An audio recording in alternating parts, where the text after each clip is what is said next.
On Dans écoute. ce message. Il y a une autre chose qui est assez surprenante dans ce message et qui concerne la navigation sur le détroit d'Ormuz.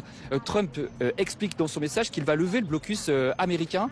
Vous savez, ce blocus sur les ports iraniens qui empêche l'Iran d'exporter son pétrole. Mais dans le même temps, on ne comprend pas très bien si Trump a obtenu en échange des garanties iraniennes sur le fait que l'Iran rouvrirait le détroit d'Ormuz. Trump dit simplement que les Iraniens doivent rétablir une liberté de circulation totale, sans péage, sans mine, dans le détroit, mais il ne précise pas si les Iraniens se sont engagés dans cette voie. Donc il y a quand même pas mal de flou dans le message de Donald Trump. Le seul point qui est très clair, c'est que Trump dit qu'il va prendre une décision, que cette décision est imminente.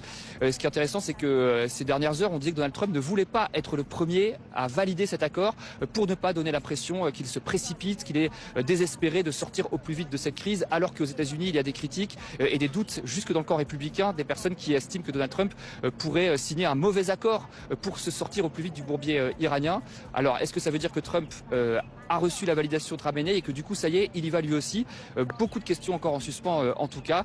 On attend évidemment avec impatience la fin de cette réunion pour y voir un peu plus clair. L'Iran a toujours exigé la levée du blocus comme base de négociation sans contrepartie. Alors, comment expliquer que le président Trump annonce aujourd'hui la fin du blocus naval américain contre l'Iran sans qu'aucun document ne soit signé? Soit il s'agit d'une concession américaine, soit Trump est totalement perdu, et pour une simple raison. Il n'a pas réussi à rouvrir le détroit par la force et son blocus n'a jamais asphyxié l'économie iranienne comme il le promettait.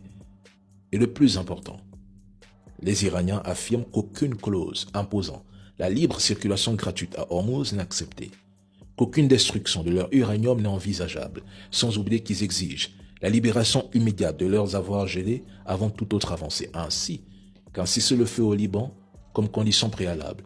Vous voyez jusqu'où va l'humiliation du côté américain? Aujourd'hui, Trump n'affronte plus militairement l'Iran. Il négocie pour récupérer ce qu'il a lui-même perdu en déclenchant cette guerre. Il négocie désormais pour résoudre un problème qui n'existait pas avant la guerre. Avant mars 2026, près d'une centaine de navires traversaient chaque jour le détroit d'Ormuz. Aujourd'hui, à cause de cette guerre ratée, le passage est paralysé depuis des mois et plusieurs secteurs de l'économie mondiale approchent du point de rupture. Même les compagnies aériennes sont contraintes d'annuler des vols.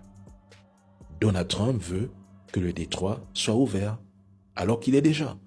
Sauf que les navires considérés comme hostiles et dépendants de ce passage stratégique ne sont pas autorisés à traverser. Il refuse l'idée de péage, mais moi je vois mal l'Iran renoncer à la monétisation du détroit sans une capitulation totale ou des concessions majeures des États-Unis. On est arrivé à un point où Trump négocie pour que le détroit soit ouvert, alors que ce détroit a toujours été ouvert. Il négocie pour qu'il n'y ait pas de péage, alors qu'avant la guerre, il n'y avait pas de péage.